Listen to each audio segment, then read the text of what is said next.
कौसार Rashid compound में महायुति के उम्मीदवार नजीब मुल्ला की धमाकेदार जनसभा। अपने भाषण में राजू अंसारी ने गिनाई 15 सालों की तकलीफें।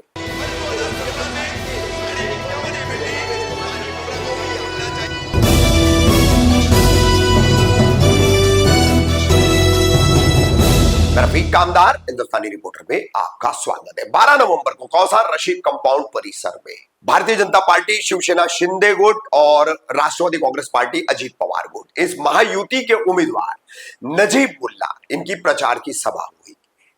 नजीब मुल्ला की काफी सारी स्पीच, काफी सारे भाषण, तमाम मुद्दों के साथ हम आपको बता चुके हैं, मगर यह सभा एक बड़ी और जोरदार सभा थी। हजारों की तादाद में यहां पर लोग मौजूद थे, क्योंकि जो अंसारी परिवार है, मरहूम बाबू भाई अंसारी, उनके बड़े बेटे राजू अंसारी, अब उनकी बहू जो साजिया परवीन अंसारी, जो नगर सेविका रह चुकी है, पहले उनकी पत्नी भी जो है नगर सेविका रह चुकी है।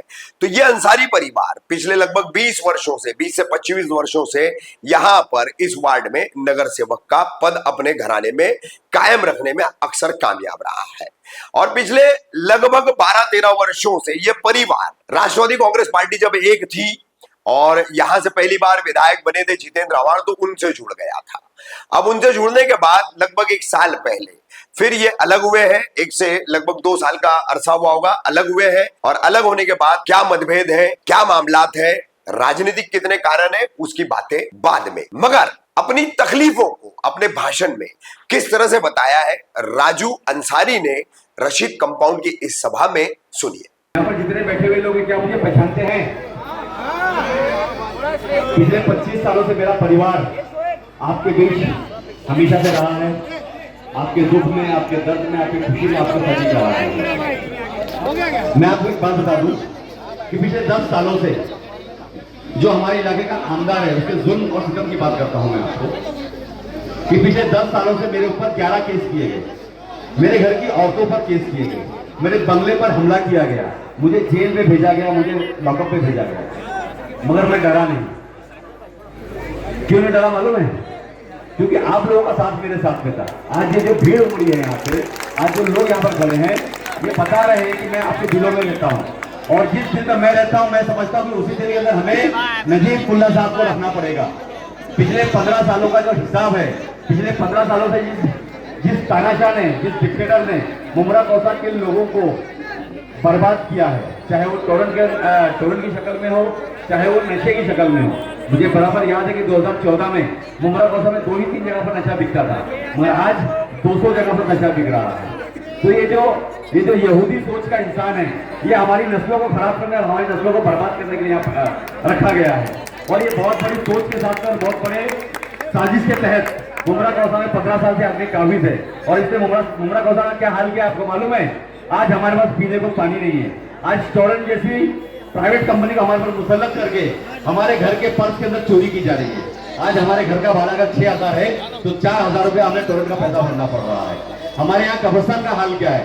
एक कब्रिस्तान जो महानगर पालिका ने दिया, जिसके लिए महानगर पालिका ने 17 करोड़ रुपया दिया, आज उस कब्रिस्तान का यह हाल है कि उस कब्रिस्तान के अंदर कीचड़ और गंदी मिट्टी निकल रही है, गंदा पानी बह रहा है। हम जिसकी तस्वीर करते हैं उनकी बेहुरमती हो रही है। तो क्या हम उससे सवाल नहीं कर सकते? आज मुमरा कौसार के साथ 2009 से आमदार है। मुमरा कौसार में 45 MLD पानी आया करता था। आज पिछले 15 सालों में से पानी का हाल जो क्यों किया, जबकि हमारी आबादी डबल बढ़ चुकी है। जब 4 लाख की आबादी थी, आज 8 लाख की आबादी हमारे पास। आज हमारे मुमरा कौसार में ट्रैफिक का मसला कैसा है आप देख सकते हैं कि आज मुमरा कौसार में रस्ते के ऊपर 4000 हॉकर जो गरीब है बेचारे, वो रस्ते पर बैठ करके धंधा कर रहे हैं, और उसे म्यूनसिपालिटी आके बार बार तोड़ती है, उनका नुकसान पहुंचाती है और उनके ऊपर केस करके उन्हें लॉकअप में डालती है। तो क्या ये हमारे आमदार का फर्ज नहीं था कि हमारे बच्चों को रोजगार देवे, हमारे बच्चों के लिए जॉब अपॉर्चुनिटी क्रिएट करे? आज हमारे यहाँ अगर स्लॉटर हाउस होता तो हमारे यहाँ के मुमरा के 5000 बच्चे वहां पर जानवर बेचते, बकरी बेचते, भैंस बेचते, गोश्त बेचते, पाया बेचते, घास बेचते, टेम्पो चलाते, तो 5000 लोगों को रोजगार मिलता। आज हमारा जो हॉस्पिटल है पिछले 10 सालों से बन रहा है। आज हमारी माँ बहनें जो हैं, जब वो हॉस्पिटल में जाती है प्राइवेट के अंदर, तो जचकी के वक्त में जब उनको प्रेगनेंसी का दौर आता है तो सबसे ज्यादा पैसा उन्हें उस वक्त खर्चा करना पड़ता है, और वो बेचारी अपने नाक की और कान की बाली बेच करके वहां का बिल भरती है। तो क्या ये हमारे आमदार को नहीं दिख रहा था? हमारा जो आमदार है, थोड़ा नीचे हो जाए। मैं चाहूंगा कि बहुत सारी बातें करना मुझे, पर मैं ये मौजूद नहीं है मेरे बात करने का, क्योंकि ये मेरा इलेक्शन नहीं है। ये आमदार का इलेक्शन है, ये बहुत बड़ा इलेक्शन है। जिस तरीके से एक आमदार के नीचे 40 नगर सेवक होते हैं, तो ये आमदार का फर्ज बनता है कि हमारे मुंगरा कौशा के लिए वो कुछ सोचता, कुछ प्लान करता और कुछ काम करके जाता। तो मैं चाहूंगा कि इधर उधर की बातें ना करते हुए डायरेक्टली हमारे जो कैंडिडेट है नजीब सुलेमान मुल्ला साहब मेरा दोस्त है और 2002 से मेरे साथ में हाउस के अंदर मेरे से छाना बजाना काम करते आए और कभी भी मुझे जरूरत पड़ी तो इस शख्स ने मुझे हमेशा साथ दिया है। मैं आपको बता दूं कि मेरे साथ में साजिश करके मुझे जेल भेजा गया, मेरे ऊपर 7 साल की सजा लगाई गई, मेरे पूरे घर के मेरे 4 भाई जेल के अंदर थे। यही वो शख्स है जिसने मुझे छुड़वाया और मेरे साथ में एक हमदर्दी का मामला पेश किया। मैं आपको बोलता हूँ, मैं रोऊंगा नहीं, मैं रोने वाला शख्स नहीं हूँ। क्यों नहीं हूँ शख्स को बताता हूँ आपको कि इसी स्टेज पर 2012 में जब सुभाष जी साहब मेरे साथ में शिवसेना से लड़ रहे थे ना, तो इसी स्टेज पर उन्होंने एक बैनर लगाया था यहाँ पे, एक शेर जो शिवसेना का बहुत बड़ा शेर है उसका चेहरा यहाँ पर लगाया था और लगा करके मेरे बारे में बहुत सारी बातें कही थी।